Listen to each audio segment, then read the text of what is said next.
Hello बच्चों, फिर से मोमेंटम क्लासेस आपके लिए एक न्यू वीडियो लेके आ गया। अब फाइनली हम लोग इस वीडियो में डिस्कस करने वाले हैं करंट इलेक्ट्रिसिटी के पीवाईक्यू क्वेश्चंस, जो फिर से रिपीट होने की प्रबल संभावना है। तो डेफिनेटली आज हम लोग टॉप 5 क्वेश्चंस को करने वाले हैं जो प्रीवियस ईयर्स में पूछे गए क्वेश्चंस है। तो let us start the question आपका दिया हुआ है बच्चों यहाँ, और सर्किट हैज और रेजिस्टेंस बताया जा रहा है। एक सर्किट है जिसके पास एक रेजिस्टेंस है। रेजिस्टेंस का वैल्यू किसके इक्वल है बच्चों? 20 ओम्स के इक्वल है। बताया जा रहा है कि करंट ऑफ 5 एम्पियर, 5 एम्पियर का करंट क्या हो रहा है आपके सर्किट से फ्लो हो रहा है कितने सेकंड तक? 10 सेकंड तक। तो आपसे पूछा जा रहा है कि सर्किट से होके कुल चार्ज का फ्लो कितना होगा। तो सबसे पहले हम लोग बच्चों यहाँ क्या करेंगे, सबसे पहले हम लोग यहाँ गिवन लिख लेते हैं। गिवन क्या है बच्चों? तो यहाँ हम लोग देख रहे हैं कि रेजिस्टेंस का वैल्यू किसके इक्वल दिया हुआ है? 20 ओम्स के इक्वल दिया हुआ है। रेजिस्टेंस को हम लोग किससे रिप्रेजेंट करते हैं? रेजिस्टेंस के लिए हम लोग सिंबल यूज करते हैं capital R. That means capital R का मतलब क्या है? Electrical resistance. इसका वैल्यू किसके इक्वल दिया हुआ है? 20 ओम्स के इक्वल दिया हुआ है। ओम इज ऐसा यूनिट ऑफ रेजिस्टेंस। आगे अगर हम लोग बढ़े तो करंट का वैल्यू किसके इक्वल दिया हुआ है बच्चों? तो करंट का वैल्यू 5 एम्पियर के इक्वल दिया हुआ है। करंट को हम लोग स्मॉल आई और कैपिटल आई से रिप्रेजेंट कर सकते हैं, और एम्पियर इज ऐसा यूनिट ऑफ करंट, यानी आई का वैल्यू किसके इक्वल दिया हुआ है बच्चों? 5 एम्पियर के इक्वल दिया हुआ है। और इलेक्ट्रिकल रेजिस्टेंस किसके इक्वल दिया हुआ है? तो 20 ओम के इक्वल दिया हुआ है। नेक्स्ट बात अगर हम लोग करें तो बताया जा रहा है कि करंट का फ्लो कितने सेकंड तक हो रहा है? तो करंट का फ्लो आपका 10 सेकंड तक हो रहा है, यानी टाइम का वैल्यू क्वेश्चन में कितना दिया हुआ है बच्चों? 10 सेकंड्स के इक्वल दिया हुआ है। फाइनली हमें किसका वैल्यू फाइंड करना है? तो हमसे पूछा जा रहा है कि इलेक्ट्रिक चार्ज का वैल्यू जो है सो कितना है सर्किट में, ये हमसे पूछा जा रहा है। तो सबसे पहले हम लोग जानते हैं from the definition of electric current we can write here. हम लोग जानते हैं इलेक्ट्रिक करंट के डिफिनेशन से आई बराबर क्या होता है बच्चों? Q डिवाइडेड बाय T होता है। Q का मतलब क्या है? Electric charge. T का मतलब टाइम है। I का मतलब इलेक्ट्रिक करंट है। यहाँ से हमें वैल्यू किसका चाहिए? Q का। तो Q को हम लोग सब्जेक्ट बनाएंगे, यानी Q बराबर क्या हो जाएगा? तो I को हम लोग किसके साथ मल्टीप्लाई करेंगे बच्चों? T के साथ मल्टीप्लाई करेंगे। दैट मीन्स अगर I का वैल्यू अगर नोन हो और T का वैल्यू अगर नोन है तो डेफिनेटली हम लोग किसका वैल्यू फाइंड कर सकते हैं? चार्ज का वैल्यू फाइंड कर सकते हैं। तो यहाँ I का वैल्यू ऑलरेडी क्वेश्चन में दिया हुआ है, T का वैल्यू भी दिया हुआ है, तो हम लोग चार्ज को फाइंड कर सकते हैं। Q बराबर क्या हो जाएगा? I का वैल्यू आपका एम्पियर में है 5 और टाइम का वैल्यू सेकेंड्स में है। दोनों किस में है आपका? SI यूनिट में ही है। तो 5 को हम लोग किससे मल्टीप्लाई करेंगे? 10 से। कितना आ जाएगा? 50। और चार्ज का ऐसा यूनिट क्या होता है? कूलम। तो यही 50 कूलम आपका क्या हो जाएगा बच्चों? राइट आंसर हो जाएगा। हेलो बच्चों, तो हम लोग क्वेश्चन नंबर 2 की ओर मूव करते हैं। क्वेश्चन नंबर 2 है a particle of charge 100 microcoulomb. एक पार्टिकल है जिसका चार्ज 100 माइक्रोकूलम दिया हुआ है। हम लोग चार्ज को किससे रिप्रेजेंट करते हैं बच्चों? हम लोग चार्ज को कैपिटल Q से यहाँ रिप्रेजेंट करेंगे, यानी चार्ज का वैल्यू आपको दिया हुआ है 100 माइक्रोकूलम। लेकिन हम लोग जानते हैं कि चार्ज का ऐसा यूनिट क्या होता है बच्चों? तो कूलम होता है। तो हम लोग क्या करेंगे? माइक्रो कूलम को जब कूलम में चेंज करेंगे तो हम लोग 10 के पावर -6 से क्या करेंगे? मल्टीप्लाई करेंगे। फिर मेरा आंसर किस में आ जाएगा? कूलम में आ जाएगा। यहाँ 100 को हम लोग क्या लिखेंगे? 10 के पावर 2 लिखेंगे, इंटू 10 के पावर -6 हो जाएगा। यहाँ बच्चों देख रहे हैं कि दोनों का बेस सेम है, मल्टीप्लाई में है, पावर को ऐड करेंगे तो मेरा चार्ज का वैल्यू कितना आ जाएगा? चार्ज का वैल्यू आ जाएगा 10 के पावर -4 कूलम। इसके आगे जब हम लोग बच्चों पढ़ते हैं तो बताया जा रहा है कि इस चार्ज को इंफिनिटी से कहाँ लेके आते हैं? तो एक पॉइंट तक लेके आते हैं इलेक्ट्रिक फील्ड में। तो हम लोग पहले क्या करते हैं? डायग्राम बना लेते हैं। एक पॉइंट मेरा क्या बन जाएगा बच्चों? इंफिनिटी बन जाएगा।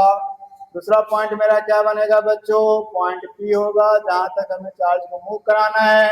कितने चार्ज को हमें मूव कराना है? तो चार्ज का वैल्यू दिया हुआ है आपका 100 माइक्रोकूलम। इस चार्ज को हमें क्या करना है? इंफिनिटी पॉइंट से उठा के हमें पॉइंट P तक लेके आना है। तो डेफिनेटली हमको क्या करना होगा? कुछ वर्क करना होगा। कहाँ से कहाँ के लिए? इन्फिनिटी से पॉइंट बी के लिए। इसका वैल्यू क्वेश्चन में दिया हुआ है। कितना दिया हुआ है? तो 20 मिली जूल आपका क्वेश्चन में दिया हुआ है।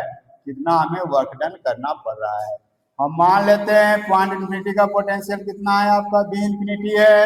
अब पॉइंट पी का जो पोटेंशियल है उसको मैंने वीपी माना है, लेकिन हम लोग जानते हैं इन्फिनिटी पे जो पॉइंट होता है उसका पोटेंशियल हम लोग कितना मानते हैं? 0 वोल्ट मानते हैं।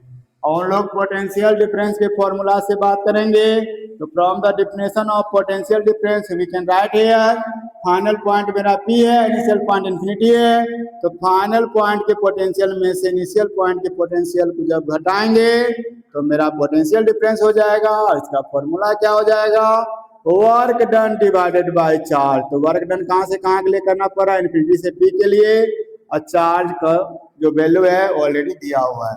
यहाँ से मैंने आपको बोला है कि बी इन्फिनिटी का वैल्यू कितना होता है? तो 0 होता है। तो बीपी में से 0 जाएगा तो आपका बीपी माइनस 0 बराबर हम लोग क्या लिखेंगे? Work done from infinity two point P divided by charge. BP में से 0 जाएगा तो बीपी बन जाएगा। बीपी बराबर क्या हो जाएगा? Work done from infinity to P divided by charge. ये मेरा पोटेंशियल एट पॉइंट पी का फॉर्मूला बन गया। अब हमें चार्ज का वैल्यू दिया हुआ था, अब हमें डेफिनेटली वर्क का वैल्यू देखना है। तो वर्क का वैल्यू दिया हुआ है कहाँ से कहाँ के लिए? इन्फिनिटी से पॉइंट पी के लिए। कितना दिया हुआ है बच्चों? 20 मिली जूल दिया हुआ है। मिली जूल को किस में कन्वर्ट करेंगे आप? जूल में। कितना से मल्टीप्लाई करेंगे बच्चों? 1 मिली जूल बराबर होता है 10 के पावर माइनस 3 जूल। अब हम लोग क्या करेंगे? इसको सिंप्लीफाई करेंगे। 20 को लिखेंगे 2 इंटू 10 के पावर माइनस 3 जूल। यहाँ हम लोग बच्चों देख रहे हैं दोनों का बेस फिर से सेम है, मल्टीप्लाई में है। तो पावर को हम लोग क्या करेंगे? ऐड करने के बाद हमें क्या मिलेगा? 10 के पावर माइनस 2 जूल मिलेगा। हम लोग इसी वैल्यू को इस फॉर्मूला में पुट कर देंगे तो मेरा आंसर आ जाएगा। Work done from infinity to P कितना दिया हुआ है बच्चों? 2 इंटू 10 के पावर माइनस 2 जूल है। और चार्ज का वैल्यू कितना है बच्चों? 10 के पावर माइनस 4 कूलम है। इसको हम लोग सॉल्व करेंगे हो जाएगा 2 इंटू डिविजन में है, पावर क्या हो जाएगा? सब्ट्रैक्ट हो जाएगा। ये माइनस 4 आपका क्या बन जाएगा? प्लस 4 बन जाएगा। 2 इंटू 10 के पावर कितना हो जाएगा? 2 इंटू 100 यानी दैट मीन्स कितना हो जाएगा? 200 वोल्ट आपका क्या आ जाएगा? पॉइंट पी का पोटेंशियल आ जाएगा। यही मेरा बच्चों राइट आंसर हो जाएगा। हेलो बच्चों, तो हम लोग क्वेश्चन नंबर 3 की बात करते हैं। क्वेश्चन नंबर 3 आपका दिया हुआ है कि देयर आर 2 वायर्स हियर। कितने वायर्स है बच्चों? 2 वायर्स है। दोनों वायर जो है ना सेम मटेरियल से मिलके बना हुआ है, लेकिन क्वेश्चन में दिया हुआ है कि दोनों वायर्स के लेंथ का रेशियो किसके इक्वल है? तो 1:2 के इक्वल है। और उसके डायमीटर का रेशियो दिया हुआ है 2:1। तो आपसे पूछा जा रहा है कि उसके रेजिस्टेंस का रेशियो क्या है। तो हम मान लेते हैं कि पहला वायर का रेजिस्टेंस किसके इक्वल है? R1 के इक्वल है। पहला वायर का रेजिस्टेंस किसके इक्वल है? R1 के इक्वल है। तो उसका लेंथ जो है सो मैंने L1 मान लिया और उसका डायमीटर जो है सो हम लोग यहाँ D1 कंसीडर कर लेते हैं। दूसरा वायर के बारे में हम लोग बात करेंगे तो दूसरा वायर का रेजिस्टेंस हम लोग R2 मान लेते हैं बच्चों। उसका लेंथ हम लोग L2 कंसीडर कर लेते हैं और उसका डायमीटर किसके इक्वल मान लेते हैं? D2 के इक्वल मान लेते हैं। अकॉर्डिंग टू क्वेश्चन अगर हम लोग देखें तो यहाँ ये बताया जा रहा है कि पहला वायर और दूसरे वायर के लेंथ का रेशियो किसके इक्वल दिया हुआ है? तो 1:2 के इक्वल दिया हुआ है। और डायमीटर का रेशियो जो है ना आपका अकॉर्डिंग टू क्वेश्चन कितना दिया हुआ है बच्चों? 2:1 दिया हुआ है। हमें क्या करना है? रेजिस्टेंस के रेशियो को फाइंड करना है बच्चों, यही मेरा क्वेश्चन है। लेकिन क्वेश्चन में एक चीज ये भी दिया हुआ है कि दोनों वायर जो है ना सेम मटेरियल से मिलकर बना हुआ है। इसका मतलब रो का वैल्यू दोनों के लिए क्या होगा? सेम होगा, क्योंकि जब तक मटेरियल चेंज नहीं होगा तब तक रो का भी वैल्यू चेंज होने वाला नहीं है। हम लोग क्या लिखेंगे अब हम लोग रेजिस्टेंस ऑफ अ वायर का फॉर्मूला जानते हैं। R बराबर क्या होता है? Rho into L by A होता है। क्या होता है? R equal to rho into L by A होता है। रो का मतलब क्या है बच्चों? रेजिस्टिविटी है।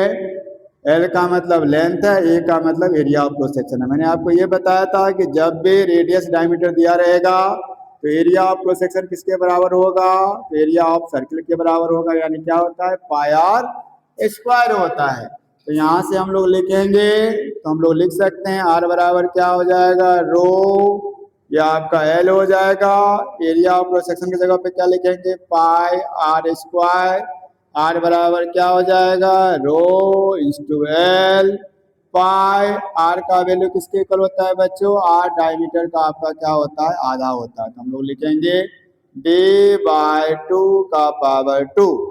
आर बराबर कितना हो जाएगा, रो ये आपका हो जाएगा एल, ये हो जाएगा पाई इंटू डी स्क्वायर, ये आपका 2 का स्क्वायर 4 कहाँ चला जाएगा, ऊपर चला जाएगा, यानी आर का वैल्यू किसके इक्वल आ जाएगा, आर आ जाएगा आपका 4 rho L divided by pi into D square. बच्चों ये पाई और 4 आपका क्या है, यहाँ कांस्टेंट है, साथ में रो भी आपका चेंज नहीं हो रहा है, यानी रेजिस्टेंस फाइनली किसके डायरेक्टली प्रोपोर्शनल होगा, तो एल के डायरेक्टली प्रोपोर्शनल होगा।